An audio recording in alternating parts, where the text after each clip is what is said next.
Hello, and welcome to Breast Cancer Conversations, a podcast brought to you by SurvivingBreastCancer.org. I am Laura Carfing, breast cancer survivor and founder of SurvivingBreastCancer.org, a nonprofit organization providing community, education, and resources to empower those diagnosed with breast cancer and their caregivers from day one and beyond. Our NBC Sunday series is made possible thanks to our friends at Citizen. SurvivingBreastCancer.org and Citizen are joining forces to get you full control over your medical records so you can find better treatment options, including clinical trials. With end-to-end military-grade encryption to keep your data secure, Citizen ensures that you decide who you share your data with, and your privacy comes first. Feel free to check them out at citizen.com/SBC clinical trials. I'll link to it directly below in the show notes. Good morning, everyone, and happy Monday. It is always my pleasure to be speaking with you as we kick off the week together. A couple quick highlights as we're heading into the summer months. I wanted to let you know about two amazing events and opportunities that SBC, SurvivingBreastCancer.org, has on our radar.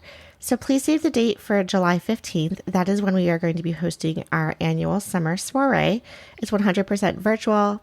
All are welcome. You can get more information at SurvivingBreastCancer.org/events. And then secondly, we are in our summer fundraising sprint. We are inviting you to join us to go virtually across the country and collectively help us reach 3,000 miles.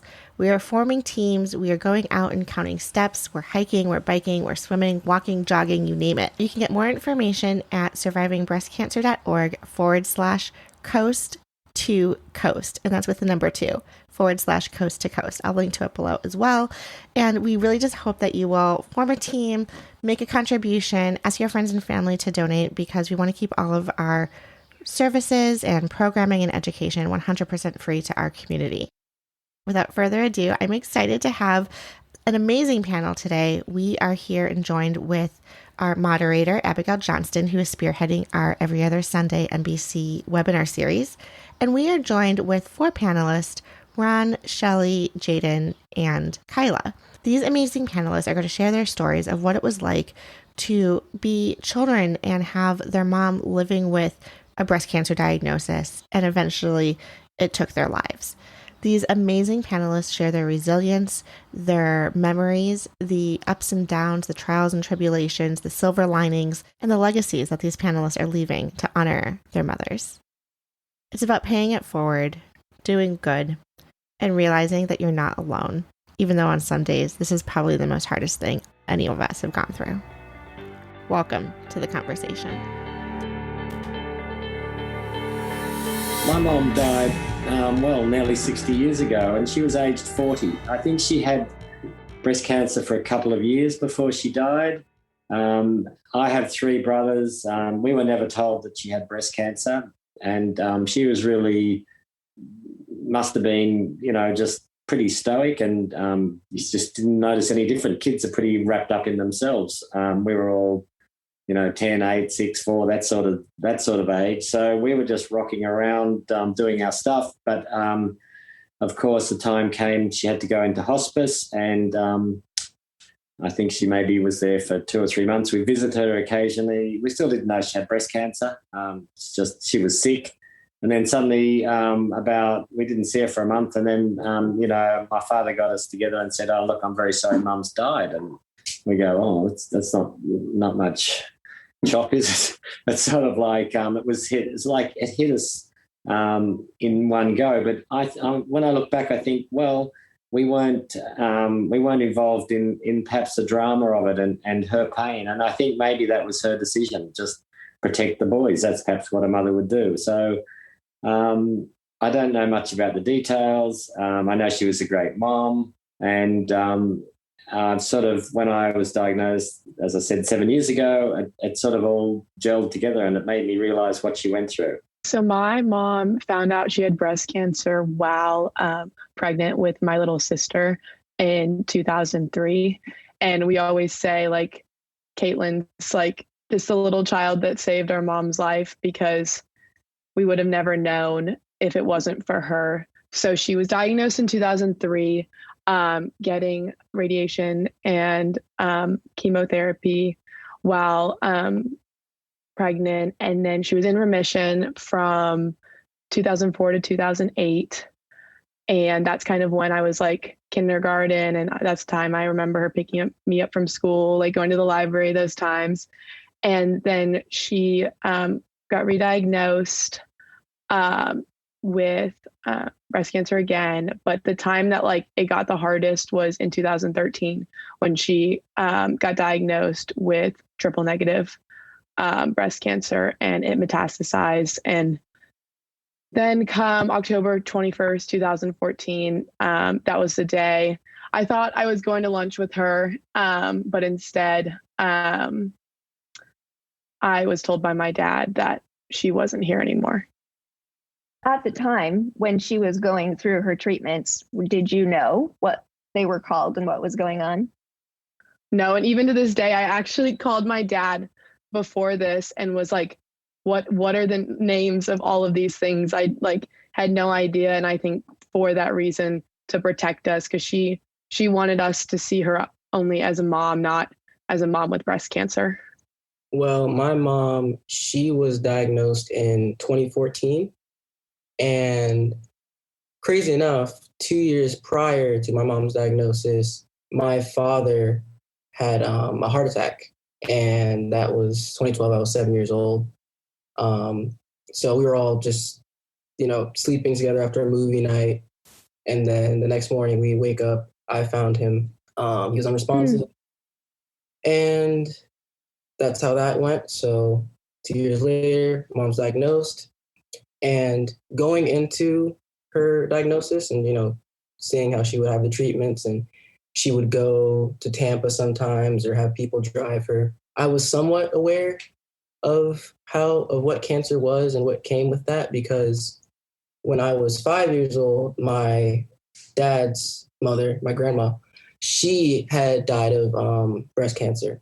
And I remember going to the hospital and visiting her and seeing some of the treatment she had to go through and, seeing that process. So I wasn't completely oblivious, but I was still, figuring things out. 2014 was when she was diagnosed. And then she was in remission for about a year and a month. And then came back and was more aggressive. And was just, a battle for my mom. But Thank you, Jaydon, for sharing that. Shelley, would you talk about your mom's diagnosis and her experiences with cancer as much as you knew?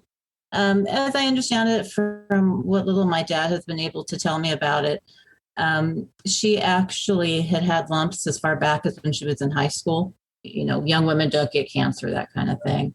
So, she met my dad, she got married, and she had my brother, and then she had me. And sometime after I was born, I guess at this point, the lumps had gotten such that you could actually see her skin.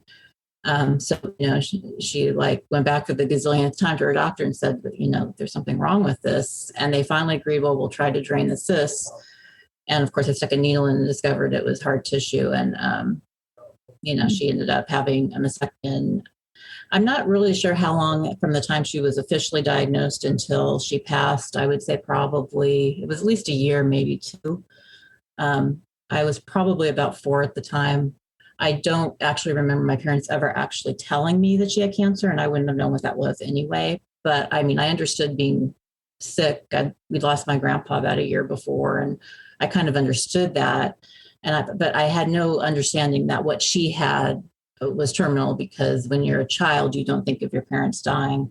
So this was when I was in preschool and kindergarten. So I remember her taking me to appointments with her. I was fully aware. I'd seen her mastectomy scar, and I remember she used to let me play with her prosthesis. It was kind of like a big beanbag to me.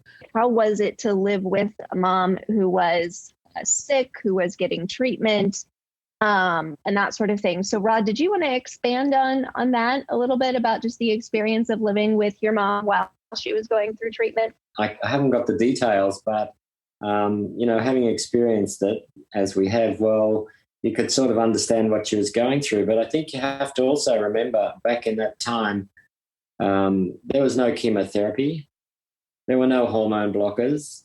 So her treatment was a radical mastectomy and radiation, and that's pretty brutal, but she didn't sort of complain. She just was, just got on with things, but it wasn't the thing to go on talking about the disease. I mean, we're all sort of so immersed in it.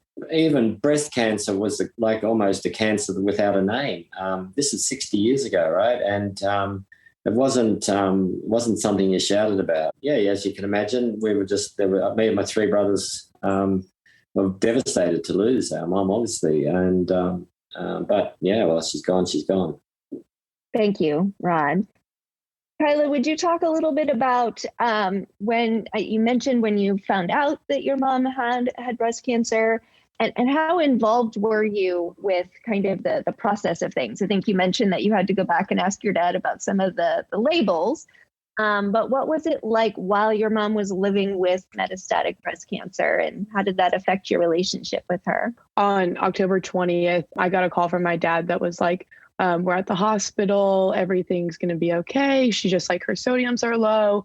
We're just going to get them back up. We'll be out of the hospital in the next 1 or 2 days. Like, it's looking good. And I didn't think anything of it. I just texted my friend, was like, hey, can I go to dinner with you before the volleyball game? And then had my dad pick me up afterwards. And so we had I didn't think anything of it. Just like she had to get her sodium levels back up. She'd be home in the next few days. And obviously that wasn't the case in life. I could never understand the things that went on in her head, but from a child and as her daughter, all I could see was she would sing Good Morning Sunshine to me in the morning. She would make me brush my teeth. She would drive us to school, pick us up from school, take us home, make dinner for us, have our 3 minutes of mommy time right before bed. And and I think that's all she wanted. And I don't think she ever wanted the disease to be at the forefront of our minds ever. And I think that takes a lot of resilience and selflessness. I'm forever grateful that she did that, because that's how I remember her. So you remember the positive points of just living versus cancer having any part of that. Yes. And obviously, at the end, even though I didn't know it was the end, there was obviously things that were a little different, that she was a little slower, or she had to go to bed earlier, or the huge oxygen tank in her bedroom and the fluid getting drained from her lungs in the morning. Obviously there was definitely signs, but since I just never thought of it beforehand, it just seemed like, oh, she'll get through it. It'll be okay. From what I remember, because my mom, as I look back on it now, she did a really good job of, being her normal self, despite, I remember, there was a point where she had to have a walker and a chair in the shower, and, she had to, because my mom's, she had one procedure where her lung ended up being punctured accidentally. And she also had to use a catheter and, to have her lungs drained as well. I remember that, but even in the hospital rooms, she would be the same mom that I always knew, and she never really let that show. She didn't let it affect her, she tried her best. Jaydon, did you have any questions that you did or didn't ask your mom while she was living with cancer? I wish I could have valued that time more. And the only reason I say that is because of how, I guess, naive I was back then. Because, in my mind at the time, I was thinking, well, mom had cancer before. She was fine. Despite it coming back, I was, pretty optimistic about the whole situation. So it was just more so wishing that I could have, truly valued the time that I had with her. At the time, obviously, I didn't even know what to ask.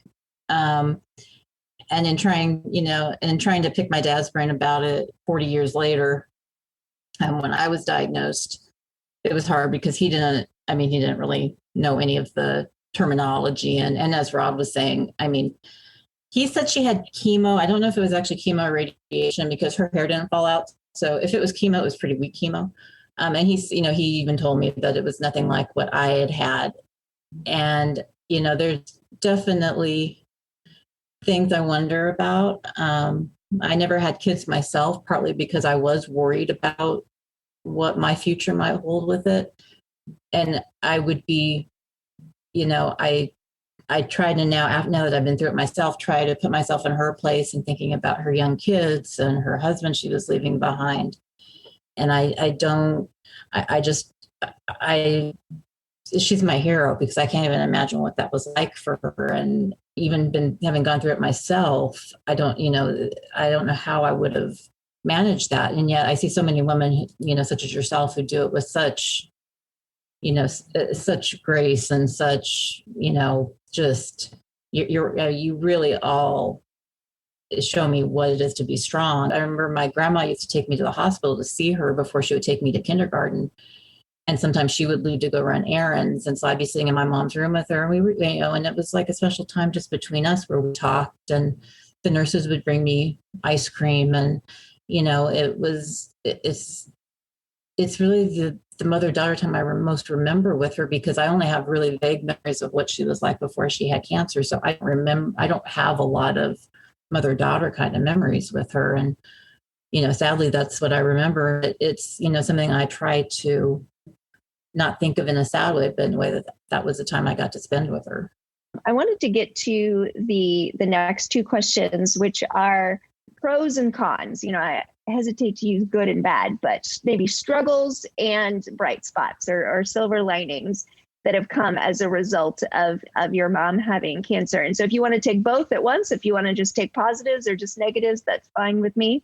And Rod, we'll look to you first. So what are some of the silver linings that have come about? I think there's many silver linings. I think to think about science over the period, medical science and the treatment of breast cancer over many years, I'm not really optimistic. I'm a bit pessimistic. I think there's been too little progress. I mean, people and moms are dying every day without much improvement. I told you my mum had some chemotherapy, and I didn't have chemotherapy, rather, just had basic treatment. But I think even today with the chemotherapy, I know young women are still dying. And I think that's what's made me really I'm interested in men with breast cancer, but I'm also interested in young women with breast cancer. And I think I'm on Twitter, as you know, Abigail, pretty heavily, and trying to support people there. And I just think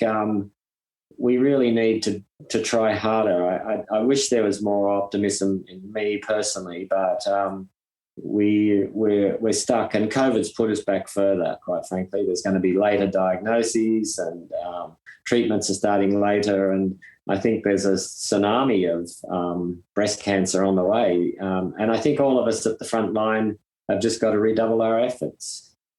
When I look back on that time, there's never any negative feelings towards it, because it's all I can see is like the grace and poise that she carried out every single day.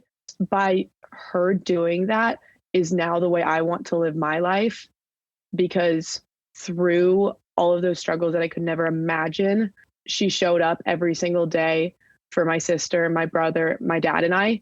That's what I'm trying to do every single day for every person out there, and help others, because there was time afterwards, like the sense of feeling alone is magnified, and you just don't feel like anyone out there understands. And obviously us all being here means that we all understand.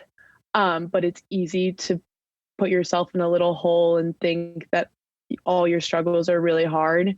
And so just coming about with like metastatic and like that time with my mom, just being there for other people and having people support other people is, I think, huge. And just talking about it just is like the first step to even create change. Looking back on, my mom's re-diagnosis and everything, from what I can take away from it is, one, I was able to see my mom in such a weakened state, but still see her prevail or just try and be strong. And I'm thankful that I was able to, aside from the unfortunate situation, I was thankful that I could see my mom at her best, despite how terrible the situation was. the whole situation taught me who my real friends were, because from that situation, I was able to see, oh, like I have two of my best friends in the world I met during my mom's re-diagnosis when it metastasized.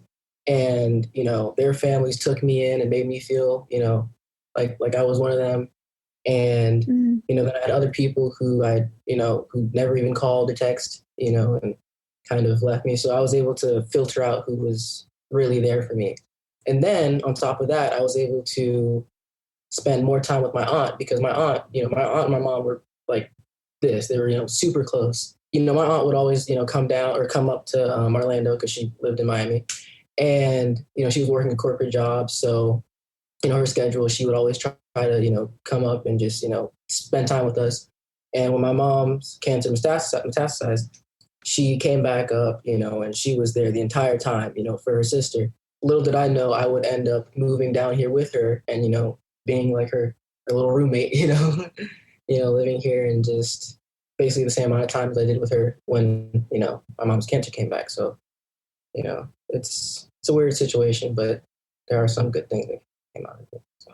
We're showing our kids how to deal with things that are hard, and that, yes, obviously in this situation, the cancer ended up ending her life, but she showed you how to do that with grace. She showed you how to do that well. I think I can identify with what Jaydon was just saying. Definitely one of the things that came out of my mom's illness was the incredibly close relationship that my brother and I both had with our grandparents growing up. During the time she was sick and she was in and out of the hospital constantly, grandma was at our house if she was home and taking care of her and making sure we got to school and wherever else we needed to go.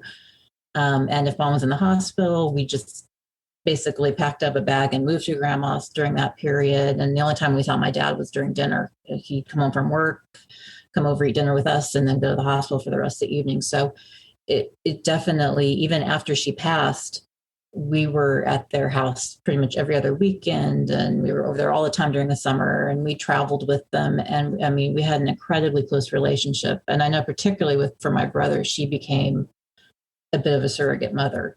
My dad got remarried, and I do have a wonderful stepmother who I never would have had that relationship. It's kind of bittersweet to me because I had to give up the one relationship to get the other. And I had a hard time growing up, and we had a really hard time when I was younger.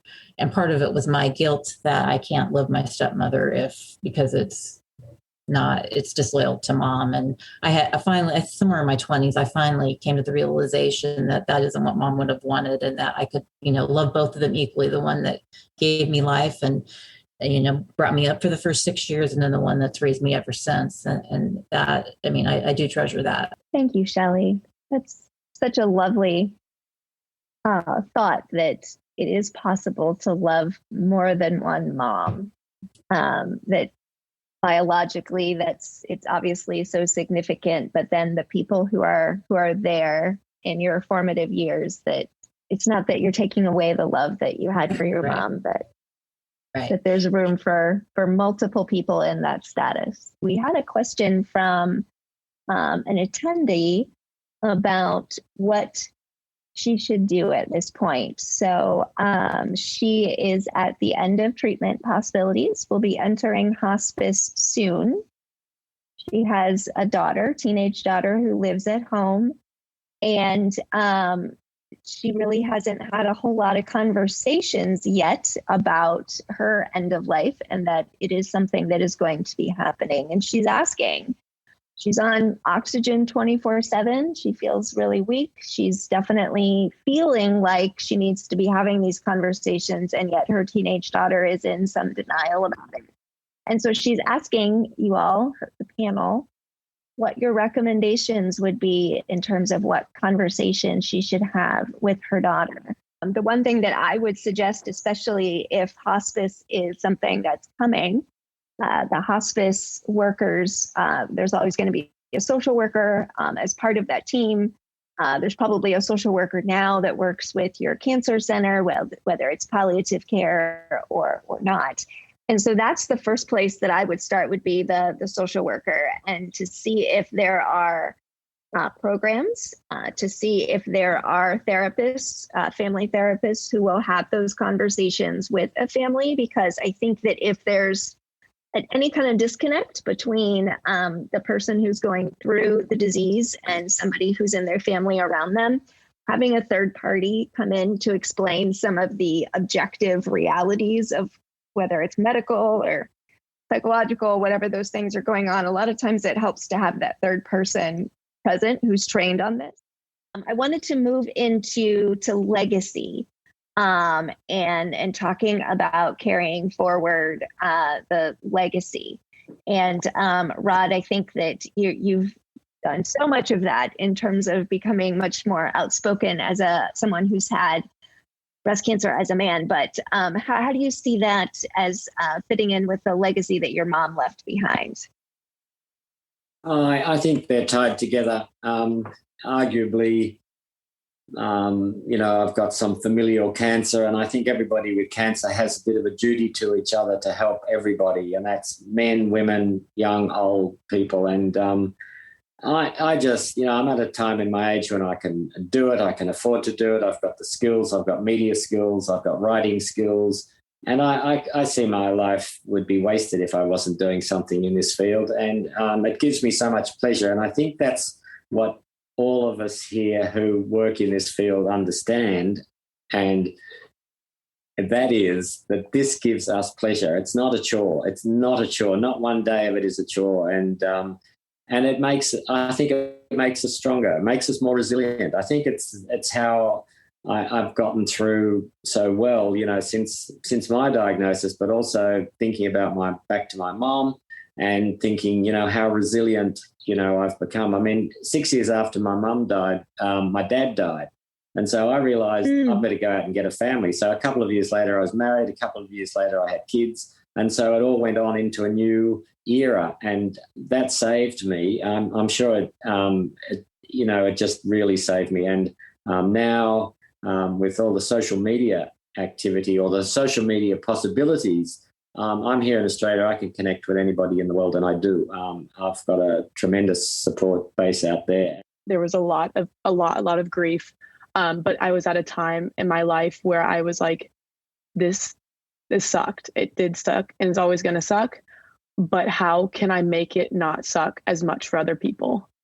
And so that's where I thought, how can I help other people my age that are sitting in their bed wondering, like sometimes I'm like sitting there and being like, oh, I need to ask my mom this question because I have no idea. I can't ask my dad. He doesn't, like, his answer is going to be completely different.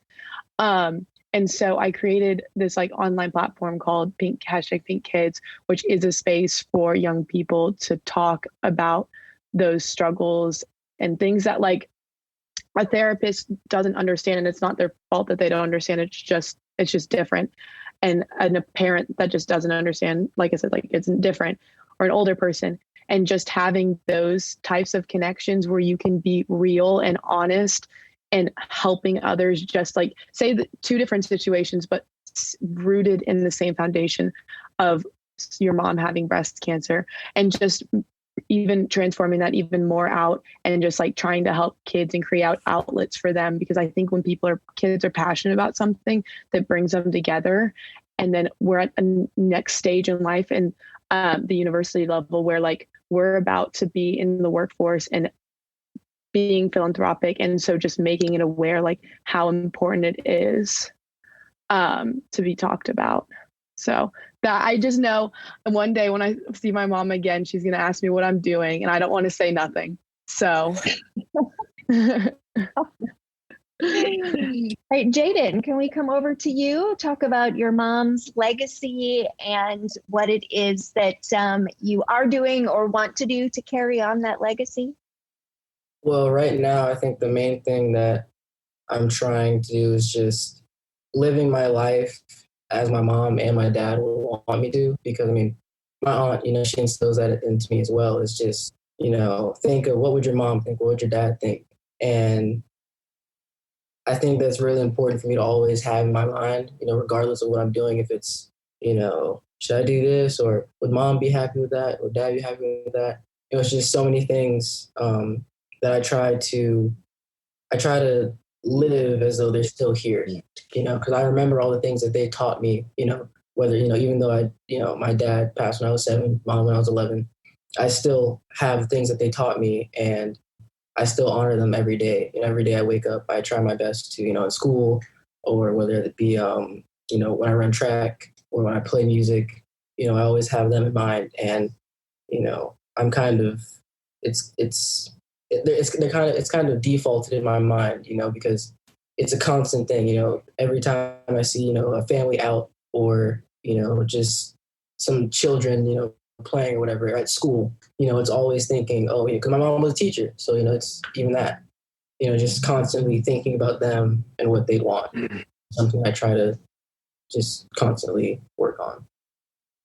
It's sort of strange because I went so many years not really understanding what she went through.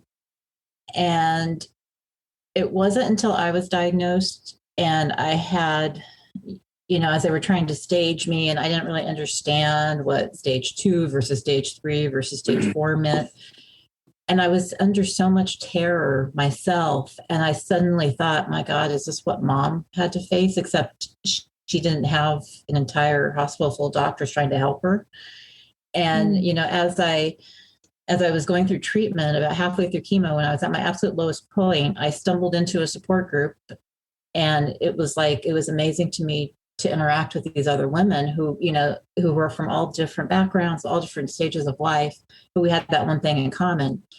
And it was as I got more and more involved in numerous support groups that I really saw other women that are so much like my mom. And I realized, and I could see what they were going through. And I understood, even without kids, I understood myself how that felt. I felt a lot more connection to her. And I realized that the thing that she would want me to do is pay it forward, because I was horrified when I saw so many young mothers with kids that were the age I was. I just had one that passed away a few months ago. And it's just like, it's terrifying to me that this still happens. Such a consistent theme from all of you, that you had this horrible experience and then you are motivated to pay that forward. But one thing I was thinking about when you were talking, Shelley, is how many times in the support group somebody posts something and then there's 20 people who are like, I thought I was the only one. And how valuable is it just to find out that somebody thinks the same as you do, or is having the same visceral reaction to something, or, whether it could be an illness or, for you guys, Kyla and Jaydon, meeting somebody who's lost their moms. There's kind of that instant, you have that commonality in common. So important, Shelley, in that, reminding people that they're not alone. Well, my word for today is resilience, because one thing that I see in each of you, and that I certainly hope others will be able to see in my kids, is that while this is the worst thing that ever happened to you, you've taken it and you've used it to make something better, other lives better, your own life better. And I think that's pretty amazing. And quite frankly, if that's what my kids are able to do, then I know I will be exceedingly proud of them. So I'm sure your moms are looking down on you, and very proud of each of you and what you've done with this awful thing that's happened to you. We have no control over what happens to us in life. What we have control over is our response to it. So I think the responses that each of you have had have just been truly beautiful. So thank you all. Thank you all for joining and tuning in each week to Breast Cancer Conversations. As a reminder, this content is not intended to be a substitute for professional medical advice, diagnosis, or treatment. Always ask the advice of your physician or other qualified health professionals with any questions you have regarding a medical condition. Be sure to check us out at survivingbreastcancer.org, where you can find out more about upcoming happenings and events and webinars, as well as follow us on social media. Instagram handle is survivingbreastcancer.org, all one word, and also on Twitter, which is SBC_ORG. Let's continue the conversation online. Keep on thriving, and we'll talk to you again next week.